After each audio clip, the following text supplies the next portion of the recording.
Vamos a recibir cordialmente en nuestros estudios al viceministro de Inclusión Económica y Social, el sociólogo Álvaro Sáenz. Vamos a hablar acerca del Día del Niño, este 1 de junio, este día viernes.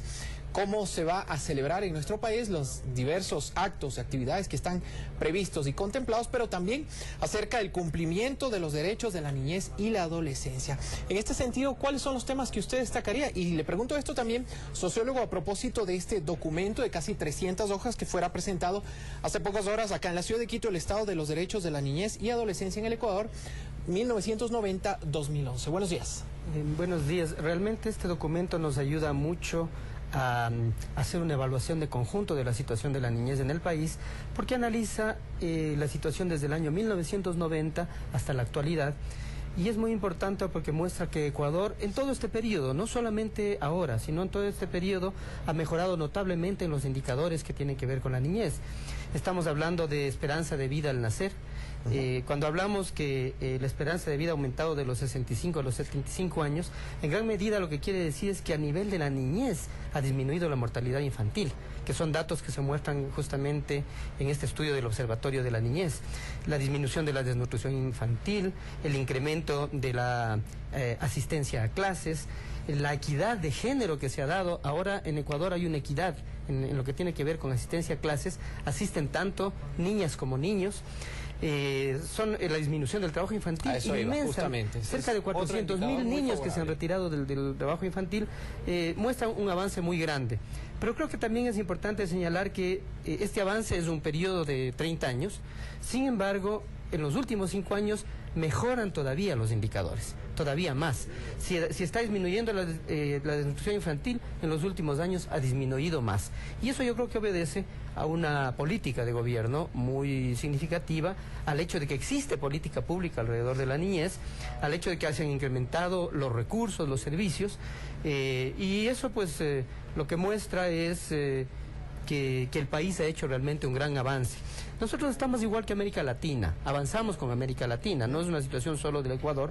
Sin embargo, siempre antes avanzábamos detrás, como rezagados dentro de América Latina. Al contrario, ahora en los indicadores nosotros estamos arriba, como que vamos los primeros dentro de América Latina. Hemos acelerado sin duda y hay avances como lo anota el Observatorio de los Derechos de la Niñez y la Adolescencia. 21 años de avances y alertas según un comunicado de prensa presentado hace pocas horas, como lo decía acá en la ciudad de Quito. Sin embargo, estos innegables avances, dice este documento, van acompañados de datos altamente preocupantes. Por ejemplo, el maltrato extremo, golpes, se incrementó en un 4%. Otro hecho inquietante refleja que el embarazo adolescente en el país se duplicó en 15 años, pasando de 16.828 madres menores de edad en 1997 a más de 30.000 en el 2012. ¿Cómo trabajar en esto?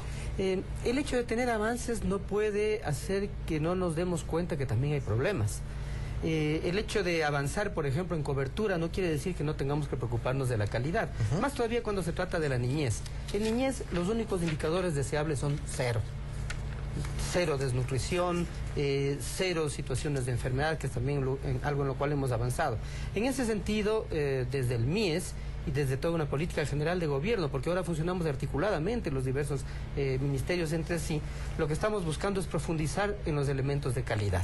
Es cierto, los temas de violencia, tanto violencia intrafamiliar como violencia institucionalizada, son temas que todavía no se han superado en el país y es extremadamente importante que trabajemos mucho más fuertemente hacia eso. ¿Cómo lograrlo? Precisamente, sociólogo, considerando lo que decía ayer la propia secretaria técnica del Observatorio de los Derechos de la Niñez y la Adolescencia y todo lo que se publica en este documento. Por un lado tenemos que profundizar lo que estamos haciendo porque lo estamos haciendo bien, por otro lado tenemos que ser autocríticos y también hacer quiebres. Creo que los quiebres fundamentales tienen que ver con calidad de la atención. Hemos crecido en cobertura, hablemos de la atención a la niñez, la atendemos a través de un programa familiar que se llama Creciendo con Nuestros Hijos y de un programa institucionalizado que son los centros de desarrollo infantil, que los llamamos IBBs. Hemos crecido, atendemos al momento 440.000 niños en pobreza, pero no podemos estar conformes con el tipo de atención que tenemos.